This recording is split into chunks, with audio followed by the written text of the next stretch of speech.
Ahojte maturanti, zdravím vás. Túto hodinu som vám nahral už deň dopredu, čiže ja mám ešte štvrtok. Rozhodol som sa pristúpiť k takémuto nahrávaniu dopredu kvôli tomu, že dnes nám znovu padol internet na viackrát. Neviem, či to je s blížiacim sa snežením alebo zemetrasením vo Víniach. Je dosť možné však, že nám nestíha internet aj vyučovanie, aj moje učenie všetkým v domácnosti. Takže v najbližšom čase vám budem skôr tieto hodiny nahrávať takýmto spôsobom dopredu. To znamená, že ja vám ten link zavesím, predpokladám, že to pozeráte asi cez Facebook a nie cez Microsoft Teams. Toto video však aj zavesím do tých našich tabs na Microsoft Teams cez Microsoft Stream, aby ste tam mali všetky tieto hodiny a mohli sa dobre pripravovať na skúšky, nech už budú v akejkoľvek forme. Otázku na zistenie absencie vám v podstate píšem, predpokladám teraz, alebo som vám dal už v popisku tohto videa, takže poprosím všetkých, aby ste mi nejakým spôsobom reagovali a ideálne teraz, kým rozprávam, ak sa vám dá samozrejme, a potom už môžete sledovať. My pôjdeme ďalej hodina, čiže veľmi rýchlo svinským krokom budem prechádzať zase trošku ešte právek si dokončíme, no a pôjdeme na starovké civilizácie a ďalej. Pôjdem tak ako predtým podľa poznámok, ktoré majú teraz druháci napríklad a tretiaci, čiže vždy to doplňam a tie, ktoré poznáte vy alebo ktoré sa ešte dajú stiahnuť stále na Logical Geography, tak Historical History, tak tie sú o čosi menšie, takže ja som nejaké veci doplnil, no a myslím, že všetko pôjde. No, nech sa nenecháte rušiť, ešte potom posielam správy všetkým ohľadom webinára, ktorý bude v útorok, tak si dobre pozrite a vám odporúčam. Bude to webinár o hoaxoch, ktorý sme dohodli v podstate s jedným denníkom nemenovaným, myslím, že aktuálnym teraz na momentálne udalosti. No a už nám dávnejšie ponúkli túto možnosť a sme ako jedna myslím, že z 5 škôl na Slovensku, ktorí majú takýto webinár cez Zoom. Čiže ak máte záujem, je samozrejme dobrovoľný, nepovinný, môžete sa prihlásiť, dajte mi teda tam, reagujte na cez EduPage, či máte alebo nemáte, samozrejme nič sa nestane, záujem. No a čo ešte? Ešte tu mám jednu vec a to naťujem video pre štvrtákov. Takže presne z tohto istého dôvodu, čiže nebudem to zdržovať, decka, ideme teda ďalej, no a máme teda seminár. So the previous lesson we had this presentation about prehistory. We start with overview of various periods. You know that you will probably not have I'm pretty sure you will not have this final exam written test, which is on one hand good for you. You can like relieve a bit, but on the other hand, you probably won't be ready for this. So if in case we got back to school, you can ask me, we can write more of these trial tests, at least from the previous years. So you'll be ready for SAT tests or any kind of tests for your admission tests for universities abroad or anywhere else, of course during the studies. This we are matching to the next part, and we will repeat as we go through again at Slovak seminars. So I'm not going to tell you all, maybe just to give you brief words and tell you what was happening in maybe other parts of the world or Europe, which you may need to know.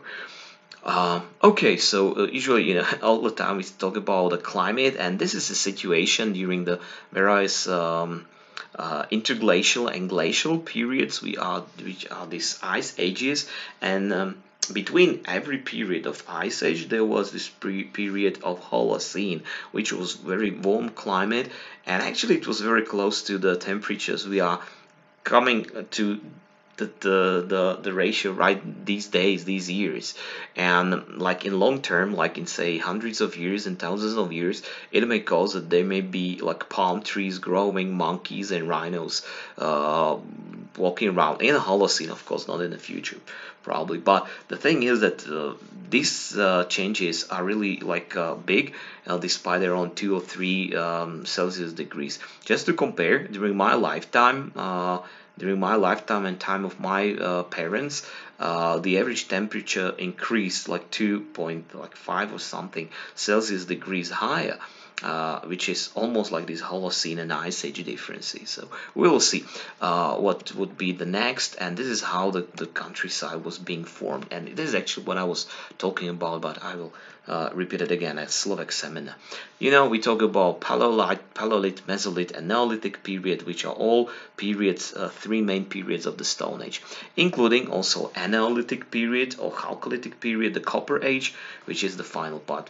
With it, everything, maybe just what to say about this Ganoce, this model of brain, part of the skull of Neanderthal man, and so on. Very famous are mammoth hunters from Moravani near Trenčín, and so in western Slovakia.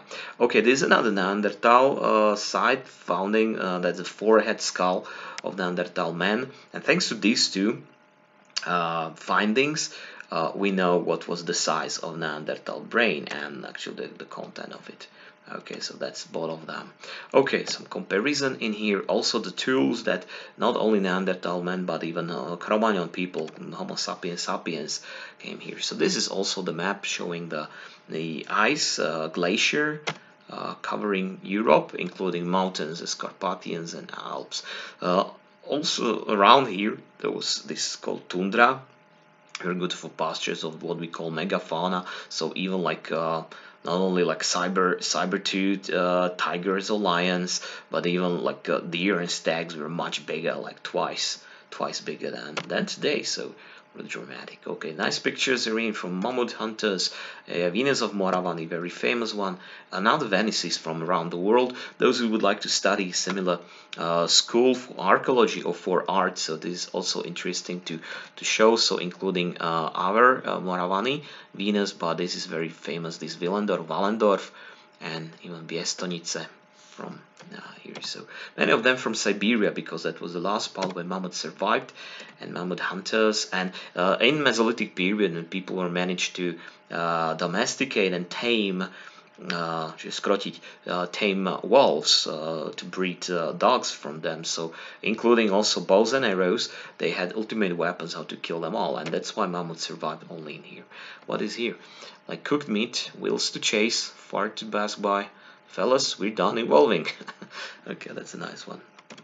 Okay, Neolithic period was this one about agriculture. Slovakia and especially Hungary was really, how to say, central part for European Neolithic agricultural revolution. Despite, if you remember, it was not very.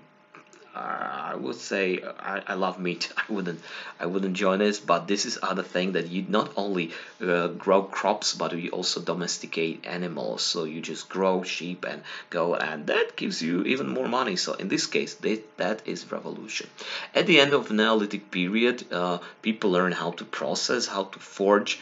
And actually how to process metals, especially those tin ones like tin, copper, and gold. And gold was the first one, definitely, because it's really visible while you do this gold panning in the rivers, and also copper, which is really common. Tin is not so common, so that's why it took them a couple of millennia to mix it together into Bronze Age. This is the thing that copper is really common, but especially when you have it like places in the mountains. And Slovakia, with Carpathians, had great supplies of them. And what you have written in here, in Špania Dolina near Banská Bystrica, the earliest mining tools around, like large period. Of course, there had been much older from Mesopotamia and so on, but in Caucasian mountains. But this is another for like Central Europe. And actually, goods products from here were exported already in prehistorical times and ancient times all around. Not only in early modern period that you may know the story. And I shall repeat it with discovery of a shipwrecked ship that was wrecked on the coast of Namibia, and it was Portuguese ship from the 15th century or early 16th century heading to India, around Africa, and the load of products on their board on the ship were actually the half balls of copper that was kind of like a resource exported to India, and it was from Špania Dolina, from Banská Bystrica. Okay, so how people moved to Neolithic period and some localities in Slovakia. Okay, we'll watch these reconstructions here. The rondels are excellent, almost mythical stuff, but I believe I added also some nice stories by Dusan Valen, very good young archaeologist, like hoax breaker, that inform a lot about this. There's also the presence of gold in Europe in here. Actually, the old is what are found in Balkans, in Bulgaria. So that's why you see also this map that I'm really happy to use it from Oto Historické atlas Slovensko. I took photos of that. Similar thing is in here where the resources, various resources in various countries all around, and actually how it was being exported. It was common thing in Neolithic period is already using wheel, so people could travel actually all around the world if they could sail. In this time they settled in Pacific Ocean, so it was no problem to cross the seas for them. And these are examples of this Špania Dolina axis at the beginning and later on during Bronze Age. Okay, another map with diffusion of metallurgy, či spracovanie kovov. As you can see that apart from Cyprus and Caucasian mountains, Balkan Slovakia is really cool. That's for copper ore. And of course, according there must be also in Bohemia and the Alps around Hallstatt, because together with copper, iron is also present in here for another period that will be important. About Bronze Age, what to say? I will just tell you a lot of stuff, and you will have also the names of main cultures that are present all around Europe, which is, for example, Beaker culture that probably built also Stonehenge in Britain. Then Unetice culture, but I have to change this letter U to Czech, U. Ottoman culture with almost single T, not with double T, because then it's Ottoman Turks, and these were not Ottoman Turks. And that's Tumulus or Tumuli culture, or Arnfield cultures. These are really important, probably fighting each other. They may ask you about the excavations of the battle, because archaeologists excavated in Germany a battlefield across the river where about maybe 5,000 guys from this Bronze Age clashed, and they fought, and it was really bloody and obviously not kind of ritual war or medieval war for honor and land, but actually to kill each other. Something like genocide war, or maybe war for just fighting for the others, like to live or die. Okay, what else? These guys were building hill forts. Like a week ago, some people were discussing at the Hradiska.sk that what word to use if this hill fort is not in the hills, if it is in the plains, Hradisko. And actually, I said that probably that could be called a rampart. There's another good word for that. So it's a big, actually almost a village with craftsman workshops, with some bastion or fort. Inside there could be also kind of a temple or shrine. That's a good word, Svetinya shrine. And in this way you can build these things. Of course, guys producing weapons, swords, armor, jewelry, really famous for Bronze Age period. And there was trade with antique Greece, not only but even with Egypt and even with Mesopotamia. Soon I will show you also the Magyarovce culture. You can actually, because this is used from Slovakia, and if you one day you will talk about this every conference to the foreigners, you can use the Slovak word, Magyarovce culture. It's used like Unetice culture. Okay, what else in here? Misha Horka is really famous, Hellfort, rampart, as I told you, and this very nice reconstruction, with high Tatras below. Actually, I can name all of them. Yeah, Lomnický štít here, Kežmarský štít, I climbed it once. This is Slavkovský štít, and this Gerlachovský štít. Okay, really nice one.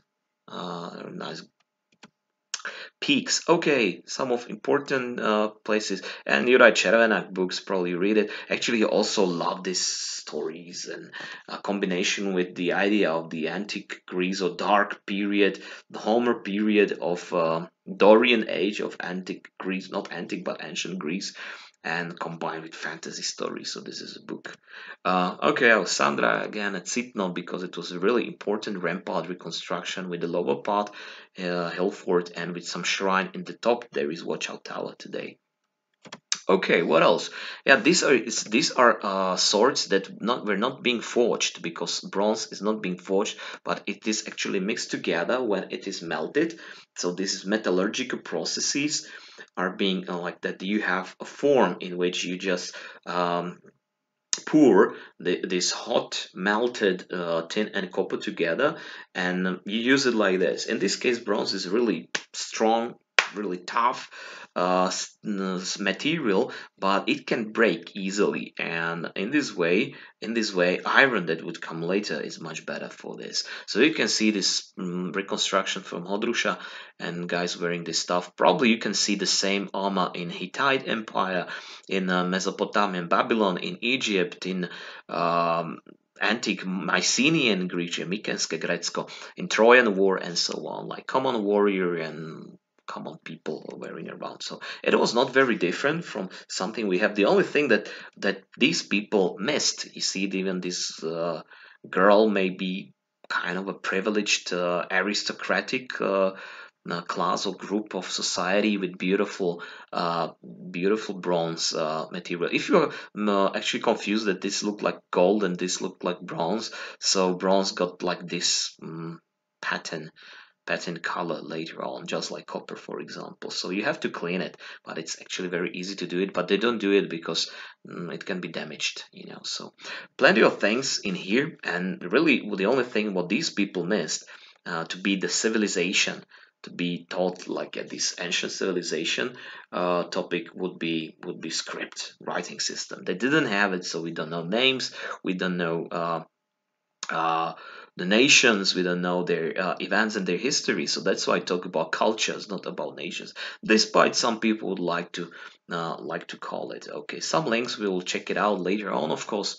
And the Iron Age, this is period that in world history, we talk about basically two, maximum three or four civilizations. Firstly, ancient Greeks, because this is 700 BC. It's already 76 years of Olympic Games in ancient Greece, so antiquity. The other thing, it's 53 years after foundation of Rome. So we have already the period of the kingdom of Rome. So even the period that we talk about the Hallstatt culture, everywhere apart from antique Rome and Greece, and of course ancient civilization, which is common like fluent history of Mesopotamia, Babylon, and Judea, for example, Assyrian Empire, definitely, but even Egypt.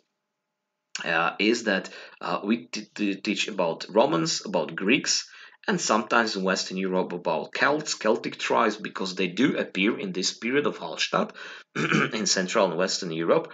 And in Latin period, definitely is big Celtic expansion. So they teach about this. Sometimes they mention Scythians or Dacians, but mostly for Eastern Europe. The fourth part that is mentioned in world history in Iron Age is China, Chinese history. Unfortunately, we don't have space for all these, so that's why we'll tell you several things mixed up together with Bronze Age, Iron Age, and even later maybe medieval China when we have this topic. So in case you'd like to study these Oriental studies and Sino-Asian studies, so probably you have to study more by yourselves on your own. Okay, as I already told you, so the Iron Age is divided in two cultures. That is called Hallstatt culture, according to this small village of Hallstatt, deep in the mountains of Alps, on the bank of a beautiful lake. You will see the pictures. And here, people, obviously Celts, found a way how to process iron. And this is one of the one of the toughest metals, and that's why it was very difficult to get it. But it's actually plenty of it in Sweden, in mountains, anywhere in Slovakia too. And if you have it, it's much more common. That means that it's much more cheaper, and you can make even not weapons and jewelry. Jewelry is useless, but especially farming tools. And imagine plow, that you have plow, and for centuries it was used this cutting part. It was used of a jaw from a horse skull, and now you can make it. It's like wooden one or ball, and in some countries iron. Just to see you the progress that iron plow started to be used here in Slovakia pretty late, actually in Middle Ages, during this high Middle Ages period. So it's very weird, I would say. Of course, in Hallstatt culture is bringing other things. Once you can get iron, you can get even more tougher, even tougher metal which is lead or plumbum, even salt. Before that, salt was being seized only from seas. So this is first time when they start to dig it in Wieliczka in Poland or in near Salzburg in Austria. So you see that it's not only Slovak topic, but it's a really wide topic around. Another thing that Celts invented and was a great progress for them was kick wheel. Kick wheel that suddenly you can produce your pottery in much higher numbers and you can make trade with them. Still, fortified hill forts were being built all around, and we have already First Nations. If I ask you why, it's really easy to explain because we have this antique Greek and antique Roman knowledge, education, scholarship, and these guys are using Latin and Greek alphabet, and thanks to this, they start to name people and nations they met. Sometimes geographies like Ptolemy, for example, Ptolemais in Greece, and many Romans like Plutarchos, for example, Plutarch. So they mention a lot of people like Thracians, that these guys were, for example, Spartacus was of this nation in contemporary Bulgaria. Scythians were mentioned by Greek historians, like first nomadic pasture nation, riding horses, having this composite bow, and having most these like cattle and livestock instead of farming on staying on one land. So that's why nomadic, which means like traveling from one place to another. Okay, still in Slovakia, there is one relict nationality or nation or tribes, and this was actually a mixture of Bronze Age people, maybe even older people. I mean, like genetically, and also with arrival of Celtic people to Slovakia. And these guys were called the Puho culture. Still, we don't know their name, and actually, people living in northern Slovakia, they really have different DNA than you have or we have from the southern part of central Slovakia and surrounding. But and they survived actually until arrival and invasion of Slavs, of Slavic people.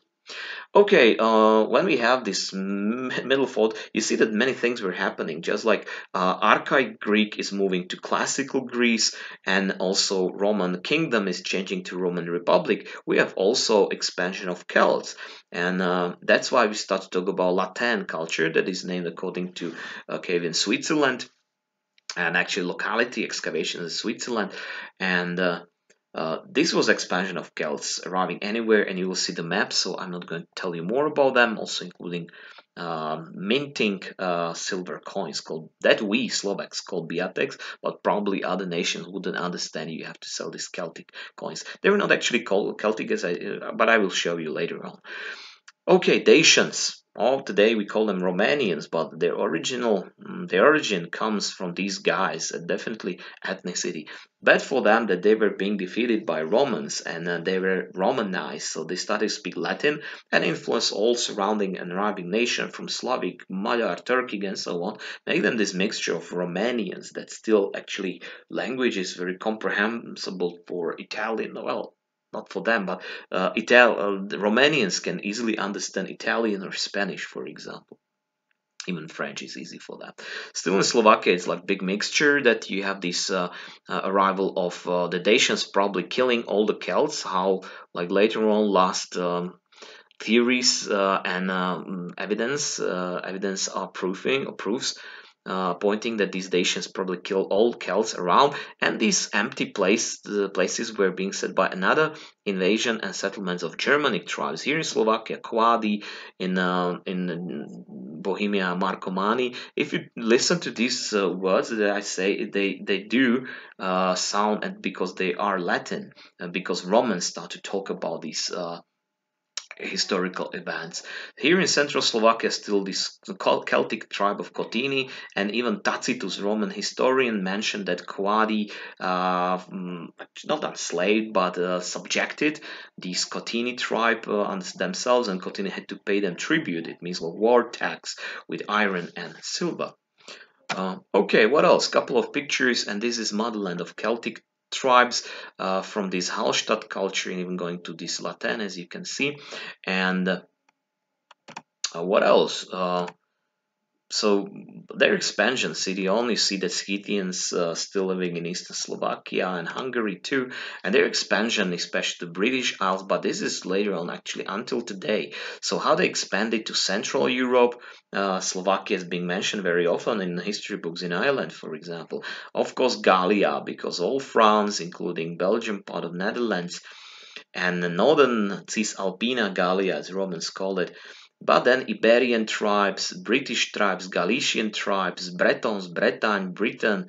You see many names. Hibernia, you can find more places like called with this. Galatia in Turkey. And there are actually legends that Romans had like attacks, invasion of Celts, Gauls, invading Rome, but only sacred birds, geese started to do their sounds, and they woke up Roman soldiers and they defended Rome from this invasion of Celts. The other nice story is in from Delphi, from Oracle in ancient Greece, when they mention invasion of these Gauls or Celts, how they call them. And they said that there was a lot of gold in Delphi there because every city state had their treasury. There are actually small buildings in Delphi, and every city state, like Athens or Corinth, had their own treasury where they brought gold, and it was stored, and only priests and priestesses could use it from Delphi, I mean. But when Celts invaded it, so of course lust for gold brought them, and they invaded, started to plunder. But according to legend, suddenly this gold melted down and got together as a beautiful rising, shining golden god of Apollo that's tried to hit them with some bolts and so on, or maybe Helios, like the sun god, and so on. So some of them from Greece they moved to Anatolia, a former Hittite empire, where they settled down. And actually, the only name of this province remained, but it's also one of the examples why Turks got a lot of people that doesn't look like Middle Asian, or middle Eastern Mediterranean, for example. But it's another history of Ottoman Turkey, their invasions to Eastern Europe, so it's a completely different story. Okay, another maybe for Irish. If you ever go to Ireland, you'll see that they love this name Bohemians, Bohemian, and actually that's another name because one of the tribes of Bojorum from the original homeland in Bohemia in Czechy, in Česko, so they actually moved even to British Isles. So apart from Hibernians, they also talk Bohemians, but they are actually ancient names of Celtic tribes. They start to use it as names for rugby or football teams. So it's very interesting combination. Maybe that also explains the Bohemians Praha football club using these green colors, just like Ireland. So nice, interesting stories about Celts and about King Burabista, how Dacians invaded these lands, plundered, and also excavations in Bratislava. Pan-Celtic flag with Triskelion, that's the name of the symbol inside. Be sure you know the flags, maybe in historical places. Okay, a couple of pictures and Asterix, Obelix. The only guys that wore horns on their helmets were Celts, not Vikings, but chieftains. This actually is a helmet from France, not from Beer Celt from Slovakia. They just stole it, this symbol, the emblem. Also, cutting off heads, wearing, bounded them on their belts was kind of a trophy for them. Okay, some of the sacrifice places and shrines in Slovakia are not important for us.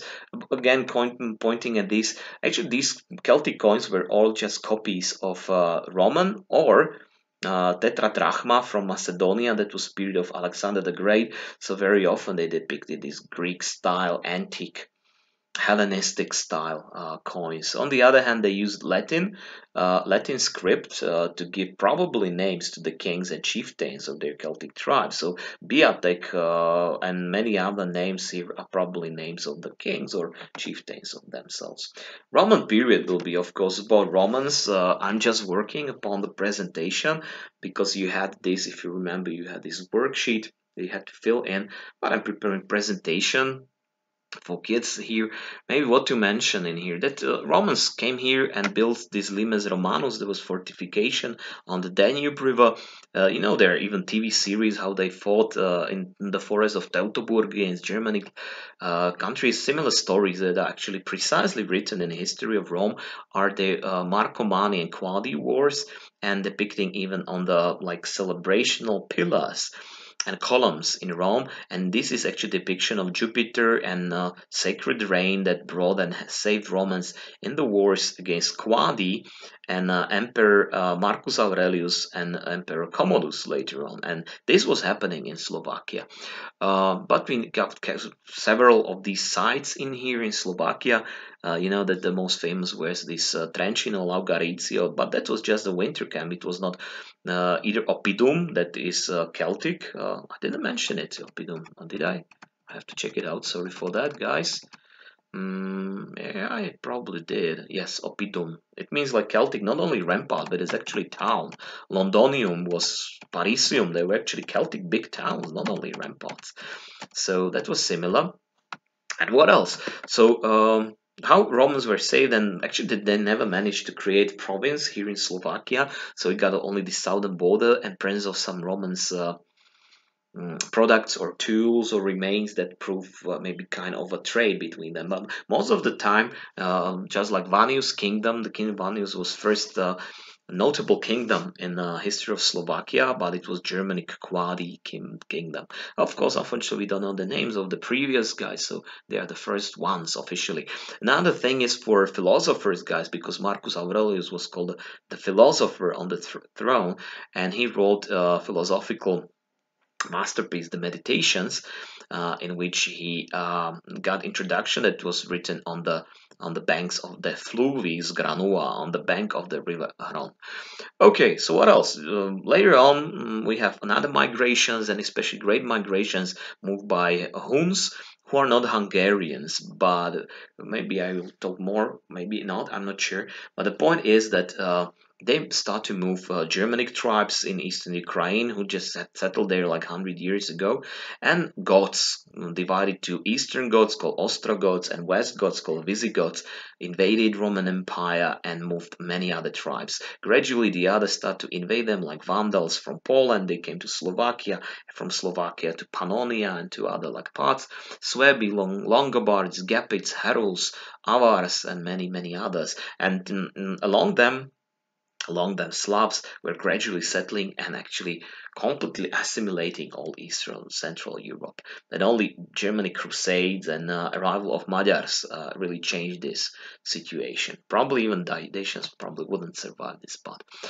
The Amber Road, the Amber Road was like the trade route from Rome to Venice. That near Venice there is this Roman city of Aquileia, and coming to even Slovakia on the borders, coming to along Morava River, maybe one part you see that to Komarno, to Brigecio, and Calamancia, and finally coming up to the Baltic lands, because amber, as you know, maybe I should add also the picture of it, was really precious among Roman ladies, aristocratic, privileged patrician women.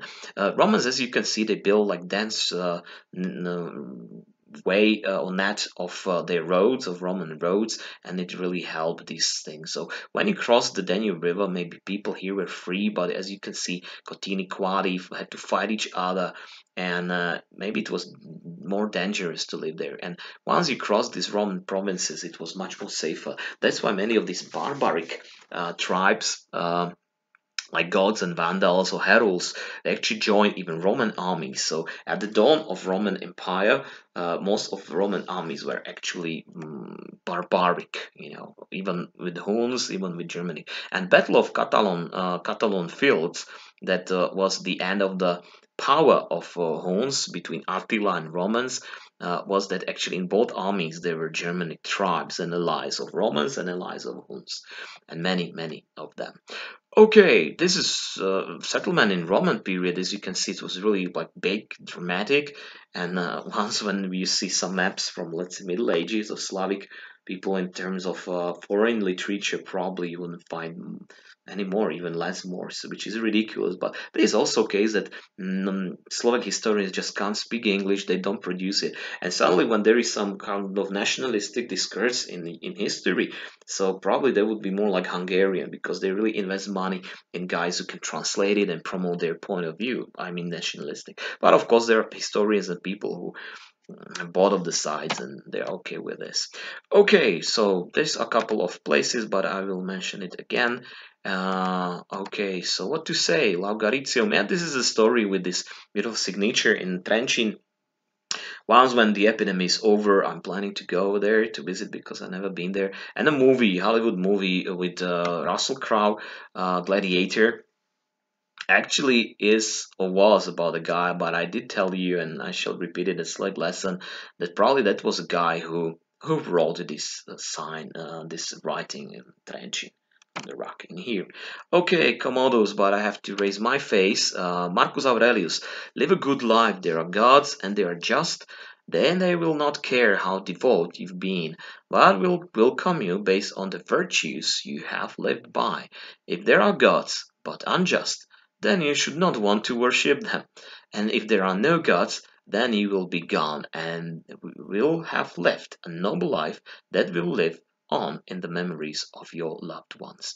Meditations, Marcus Aurelius, beautiful uh, Stoic philosophy that is about actually what can you do like only to live. Arrival of Slavic people during great migrations is also the end of it, and the reason why we need, and you probably remember, was to learn the origins. So if you are also interested in comparative linguistics, even mythology and geographic research, you can just study all of this stuff, including papers of Docent Ferak. Then you have Chronology of Indo-Europeans, because most of Europeans, including ourselves, are Slovaks, are of this and dividing in this stuff.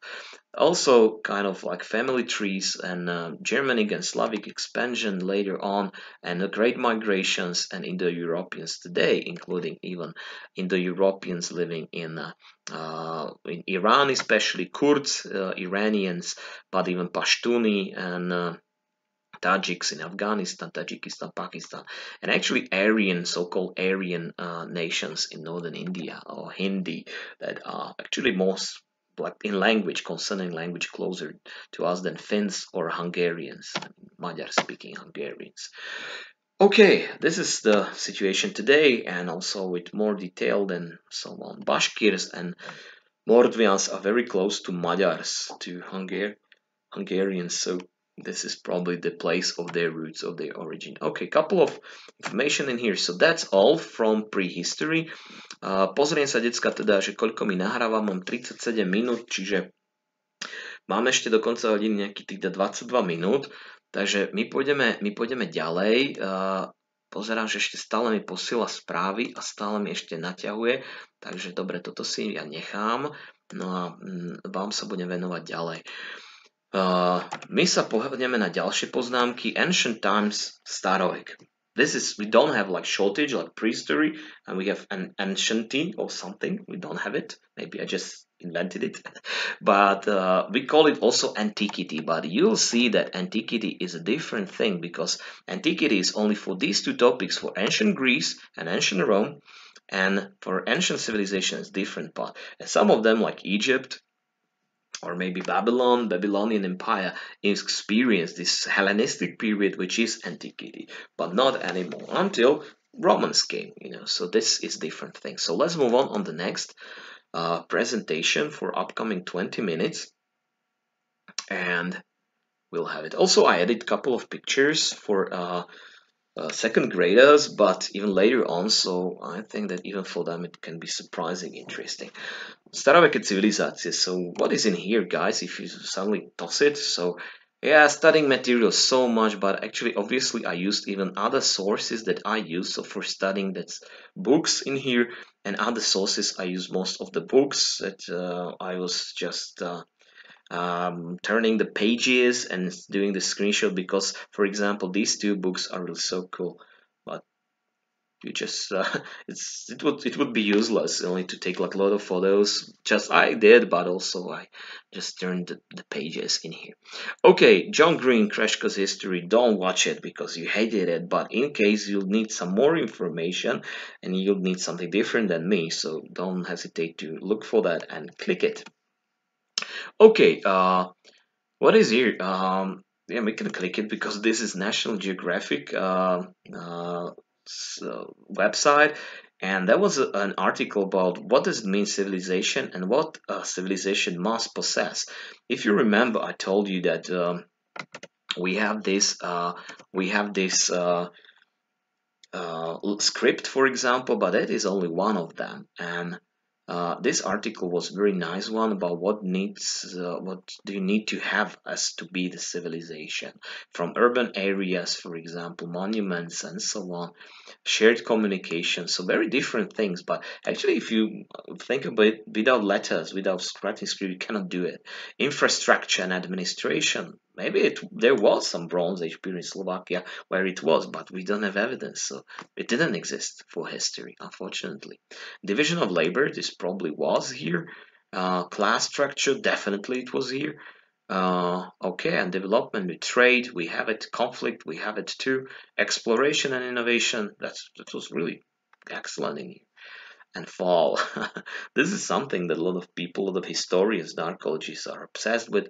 Last time, Paul Sadko wrote The Fall of Civilization, really good to read, interesting to read, and I believe I had some pictures in here, so let's have a look from building, because they talk about even Mesoamerican cultures, or this is African culture in Zimbabwe, this is Incas, Quipu from Peru, Peruvian Inca civilization, and this cuneiform clay tablet, Roman Empire, of course. These are probably Phoenicians, I suppose, and China, of course. This is from Terracotta Army and Timbuktu civilization. Okay, Celts in here fighting, obviously Romans. What they had. Okay, guys, we don't need this anymore. Check it, not to send. I got weak connection, so probably that would last for a longer time. Okay, so what was in here? Agriculture civilizations, because you must have a lot of food. You must have surplus of food, and how to find out to get the surplus of food? You need really big river. At the beginnings of this Neolithic period and Bronze Age period, you need a lot of the big river that brings flood. But you know when it comes, so you can avoid the flood that you just go away on a hill, for example, and you wait until the flood is gone, because these floods are here annually, every year, according to the season of rains, and or for example winter, and you know that there is like rain falling in let's say Kilimanjaro or in Pamir or in Caucasian mountains. And then within 1 or 2 months, the big water would just come and flood, especially plain parts. Every of these civilization, apart from China, was really flat. Was living on a plain with no hills around. And here, this big water is bringing a lot of organic material. And once it floods this plain, and the water goes down afterwards, so it brings this fertile silt that is full of organic material, and it's thus nutritious for any seed that you plant. And rice, wheat, or anything you plant in this will rise much quicker, and it's much bigger, and sometimes you can actually grow these crops twice per season. There can be 2 harvests. So actually you got surplus of these, and you can, if you can store it thanks to administration and organization of labor, then you can survive for more years. You can have more children, more soldiers, more warriors, more slaves for the others, and you can build even pyramids and ziggurats. So this is like interesting idea that all of these agriculture civilizations from the beginning of our civilizations are called the river civilizations, including the Nile River for Egypt, of course, the Tigris and the Euphrates rivers in Mesopotamia, which is actually gained like the land between 2 rivers because they're flowing down like hand in hand. The Indus and the Ganga River, especially the Indus in Pakistan, was the cradle of the civilization in ancient India. And Yangtze Kiang and Huanghe, when we come to China, you will see the English transcription of Chinese. But they were a bit different because floods in here are really big because there are mountains around. If you ever see these opening dams in China, there is a huge big wave, like dozens of meters high, and that's why also planting rice is not only in the like in Vietnam, in China, and these flat parts beneath the hills, but also on the steep slopes of the mountains in Chiang Shan, for example, because you can still build terraces and collect water in the small ponds in which it's perfect for rice growing. So this is really interesting. So together, these floods and rivers brought and actually caused increasing population. And you have more people, you can divide them more specifically according to what they are skilled for, or maybe they are more intelligent or stronger, physically stronger. And you start to have the social structure according to your labor organization. For each of these civilizations, you had the king with various names from pharaoh to emperor, so anything. Then he's kind of like divinity ruling about the others because otherwise they will pull you down. The other thing is that there beneath him, his power was based upon organized religion, usually, or philosophy at least. And these guys were priests. And for most of the regimes, of the civilizations, you need to have guys who knew this pictorial writing, and it was real difficult. So there were specific group or class called scribes, especially in Egypt, it was, or in China, that was inevitable. Then you had soldiers, guys who had to fight and defend or invade other lands. Then you had craftsmen who usually inherited the knowledge about, let's say, forging metals, about processing wood or making pottery and processing leather and so on. Then most of the people were peasants or farmers that were truly freed, but they had to give most of their production to the to priests, especially, who then distributed it. And then, of course, you get a lot of wars around, and people were prisoners of war, so they were being enslaved and forced to work very often. But that's not the case of the pyramids in here.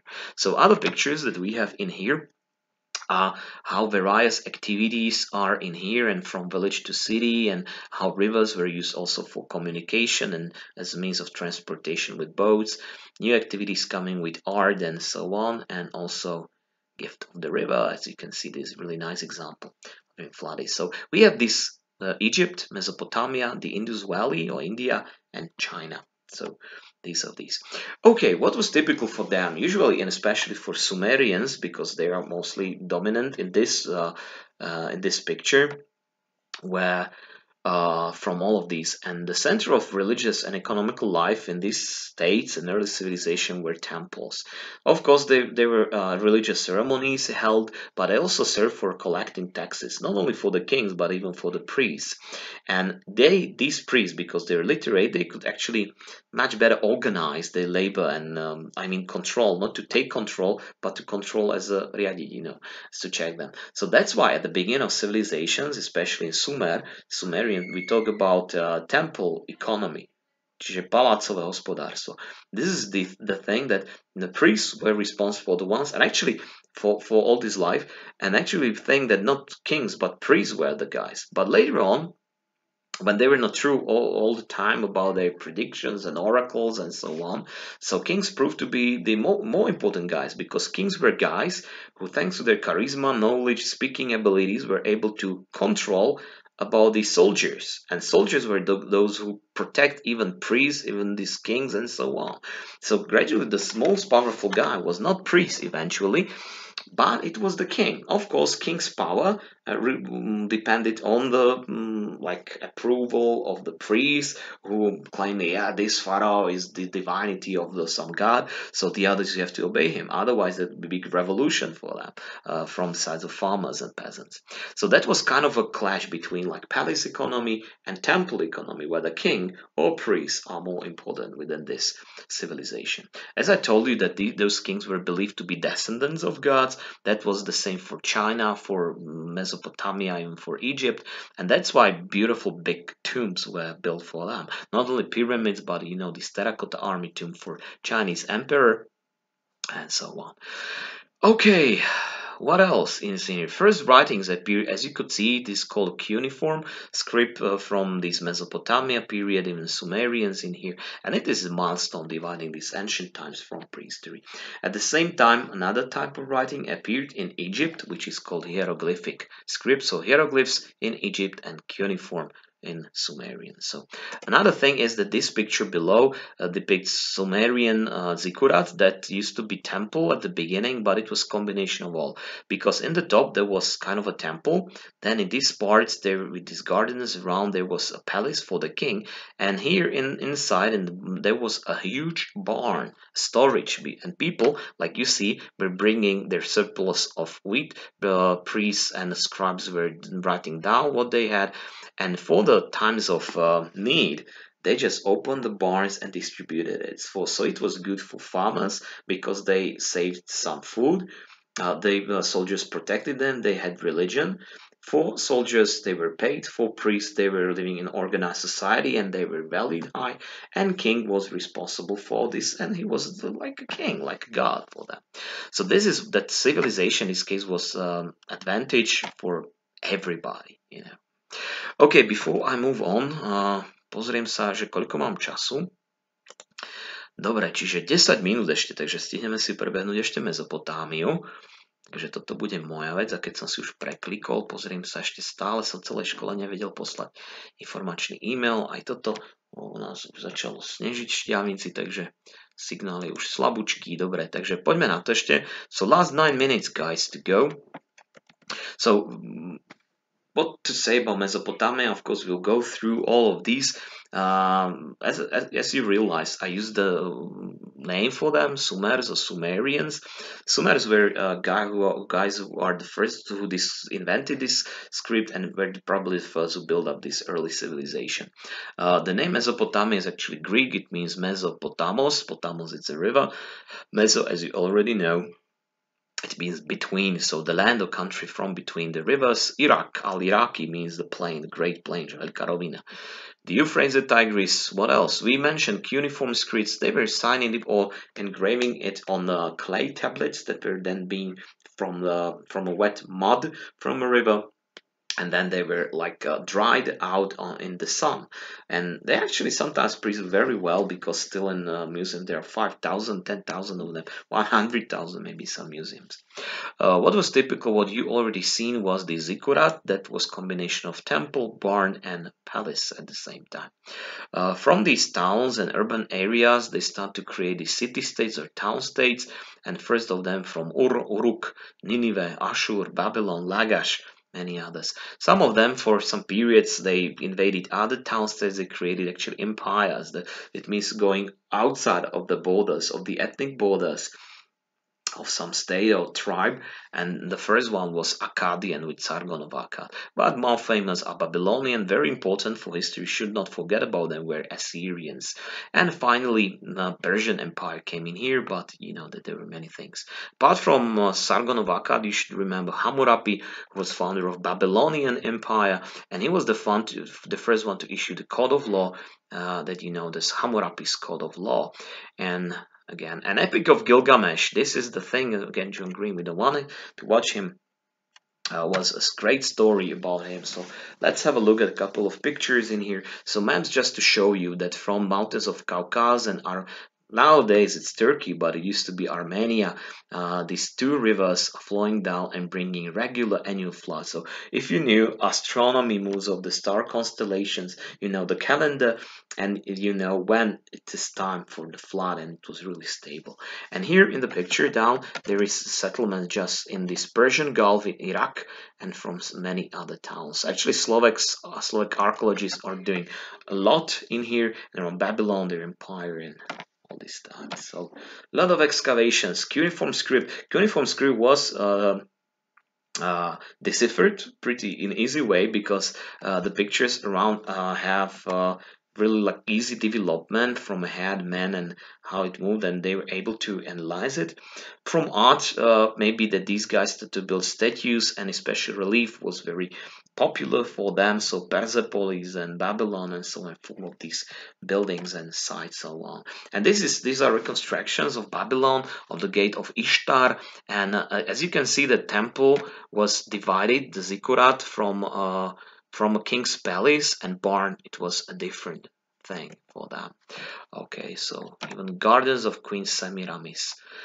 Okay, this is Epic of Gilgamesh written in here, and it's one of the greatest fantastic stories. And I'm really like wondering why when there is a lot of Lord of the Rings and The Witcher and Game of Thrones, and even Trojan War, the Iliad, being shot as a movie, but nobody had ever shot Gilgamesh, the Epic of Gilgamesh. It's so cool. It's so great with so great stories. I have covered my face that it belongs to one of the most interesting and really fantastic things for Babylon dying, and so on. Okay, Zikurat, again, how it looks today, and even some of the Slovak archaeologists, actually thanks to help of Slovakia for Americans while their invasion to Iraq. So then Iraqi government gave permit to Slovak archaeologists to excavate in Babylon and again in many other places. They actually uncovered some of brand new places in here. But read Historická review and you'll know more. Many of ancient sites were being just deconstructed and transported to Europe, and many great European museums are proud to have, for example, Gate of Ishtar from Babylon Town Gate. In Berlin, in museum, or in München, I'm not sure right now, but many obelisks, parts of the pyramids and statues and sarcophagi from Egypt are stored in British Museum or in Louvre. But that's the result of 19th century plundering of archaeological excavations. Or on the other hand, they claim that they can take care of it much better than this Ottoman Empire or civil wars and so on. So sometimes difficult to say. And tell Hungarians, tell us about how many artifacts we have in the National Nemzeti Museum in Budapest. Assyrian soldiers were the guys who brought down these Mesopotamian Babylonian empires. For a while they had this Neo-Babylonian empire, but finally conquered by Persian Empire. Couple of things you may not know about Sumerians, but we'll come to that when we have lessons together. Okay, halls of Persepolis. Okay, so from nice books that I used to have, but that's now Egypt. But I would leave it for the next lesson, guys, and we'll just move on for that. Tomu, čo budete potrebovať, decka, v podstate toto sa musíte naučiť aj po anglicky, aj po slovensky a bude to súčasťou teda vašej ústnej maturity, ak sa teda niečo nezmení, no uvidíme. Okay guys, so I believe that's all from me. Dobre, už to nechám tak, čiže nebudem naťahovať. Takže ďakujem vám za pozornosť, decka. Toto video sa teda pokúsim, ak pôjde všetko signál OK, zavesiť na YouTube a ja vám ho pustím. Možno cez Facebook uvidím, ale zavesím ho možno aj cez stream na tú vašu vlastne do skupiny na Microsoft Teams tiež. Takže to je z mojej strany všetko. Nezabudnite reagovať, neviem, čo som vám zadal na zistenie absencie, čiže máte ešte pár minút, ak sa vám náhodou začína 4. blok, ale pochybujem, že aj. Takže to je všetko, no a vidíme sa na ďalšej hodine v pondelok takmer so všetkými. Thanks a lot, guys, have a nice weekend, bye bye.